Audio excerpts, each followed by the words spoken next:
নমস্কার।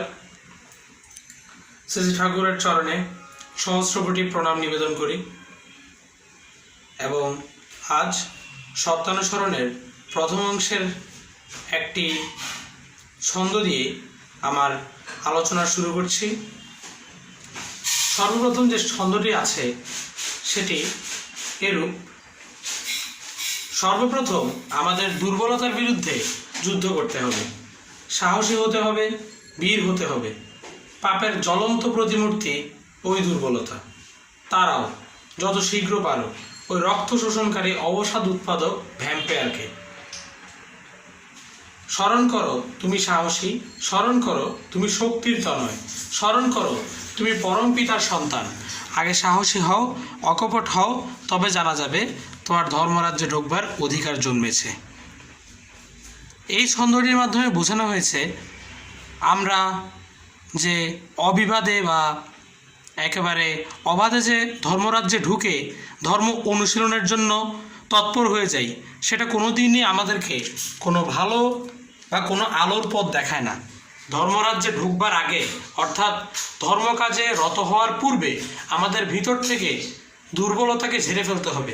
যতক্ষণ না পর্যন্ত আমরা সাহসী এবং পরম পিতার সন্তান রূপে নিজেকে গণ্য করে ধন্য হয়ে অকপট হয়ে মুক্ত হতে না পারবো, ততক্ষণ পর্যন্ত ধর্মরাজ্যে ঢুকেও আমি তেমন কিছুই করতে পারবো না। এবং ঠাকুরের সরাসরি নিষেধই রয়েছে ধর্মরাজ্যে ঢুকবার ক্ষেত্রে। পরের অংশে এতটুকু দুর্বলতা থাকলেও তুমি ঠিক অকপট হতে পারবে না। আর যতদিন তোমার মন মুখ এক না হচ্ছে ততদিন তোমার মলিনতার গায়ে হাতই পড়বে না।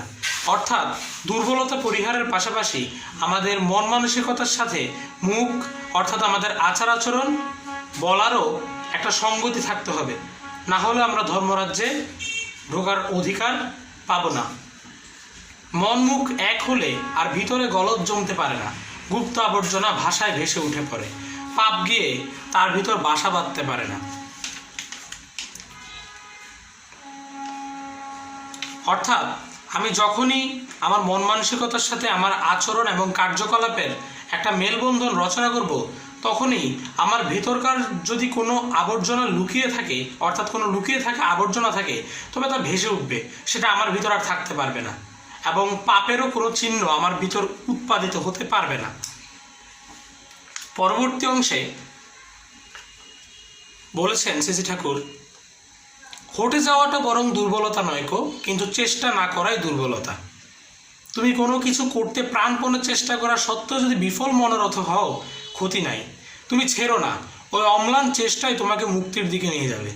অর্থাৎ আমরা চেষ্টা করছি কিন্তু পারছি না, না পারাটা আমাদের হাতে নাই থাকতে পারে, তবে চেষ্টা করাটা আমাদের হাতে রয়েছে। তাই আমরা চেষ্টা করে যাব, কি হচ্ছে না হচ্ছে ওইদিকে চোখ না দিয়ে, ওইদিকে মন না দিয়ে যদি আমরা অম্লানভাবে চেষ্টা করে যাই, তবে অবশ্যই আমরা মুক্তির দিকে ধাবিত হব। পরের অংশে, দুর্বল মন চিরকালে সন্দিগ্ধ, তারা কখনোই নির্ভর করতে পারে না, বিশ্বাস হারিয়ে ফেলেছে, তাই প্রায় রুগ্ন কুটিল ইন্দ্রিয় পরবশ হয়। তাদের নিকট সারাটা জীবন জ্বালাময়, শেষে অশান্তিতে সুখ দুঃখ ডুবে যায়, কি সুখ কি দুঃখ বলতে পারে না, বললে হয়তো বলে বেশ, তাও অশান্তি, অবসাদে জীবন ক্ষয় হয়ে যায়।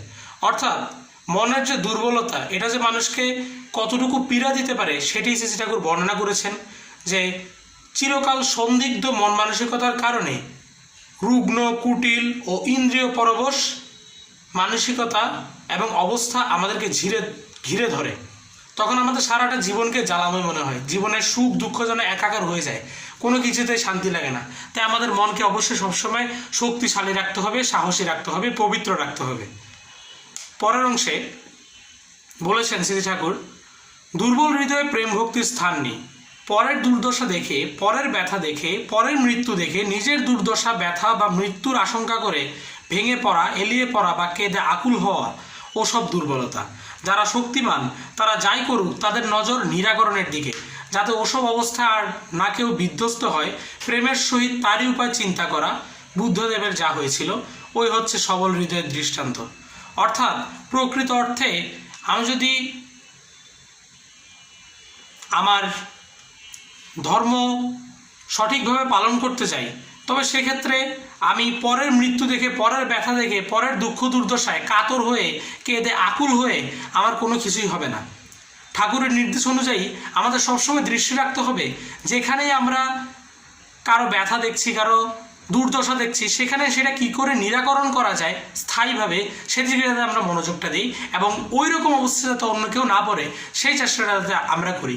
শুধু শুধু মিথ্যা ভেঙে পড়া কান্নায় কিন্তু আসলে প্রেম ভক্তির কোনো স্থান থাকে না, যাতে প্রকৃত অর্থে আমরা ধর্ম থেকেই বিচ্যুত হয়ে যাই। শেষ অংশে তুমি বলো না তুমি ভীরু, বলো না তুমি কাপুরুষ, বলো না তুমি দুরাশয়। পিতার দিকে নজর করো, আবেগ ভরে বলো, ওগো আমি তোমার সন্তান, আমার আর জড়তা নেই, আর দুর্বলতা নেই, আমি আর কাপুরুষ নই, আমি আর তোমাকে ভুলে নরকের দিকে ছুটে যাব না, আর তোমার জ্যোতির দিকে পিছন ফিরে অন্ধকার অন্ধকার বলে চিৎকার করব না। এক্ষেত্রে পিতার প্রতীকী অর্থে মূলত শ্রী ঠাকুর পরম পিতাকে বুঝিয়েছেন, অর্থাৎ ভগবান। আমরা কখনোই যেন নিজেকে ভীরু, কাপুরুষ এবং দুরাশয় বলে ভেঙে না পড়ি। সবসময় সেই পরম পিতার দিকে, সেই ভগবানের দিকে নজর রেখে বুকে সাহস নিয়ে আমাদের বলতে হবে, আমি তোমার সন্তান, আমার আর জড়তা নেই, আমার আর দুর্বলতা নেই, আমি আর কাপুরুষ নই, তোমাকে ভুলে নরকের দিকে ছুটে যাব না। এবং এও নিজের মনের মধ্যে জাগ্রত করতে হবে, যেখানে সারা বিশ্বে তার জ্যোতি, ঠাকুরের জ্যোতি, ভগবানের জ্যোতি অবারিত, সেখানে আমরা কোন মূর্খতার বশে সেই জ্যোতির দিকে পিছন ফিরে অন্ধকার অন্ধকার বলে চিৎকার করব। সেই জ্যোতির দিকে যেন আমাদের গতি হয় এবং আমরা যেন পরিশেষে তারই চরণ লাভ করে নিজেকে ধন্য করতে পারি। আশা করি আজকের আলোচনা আপনাদের খুবই ভালো লেগেছে। ধন্যবাদ সবাইকে। পরবর্তী ভিডিওতে আসব পরবর্তী অন্য কোনো আলোচনা নিয়ে। ধন্যবাদ।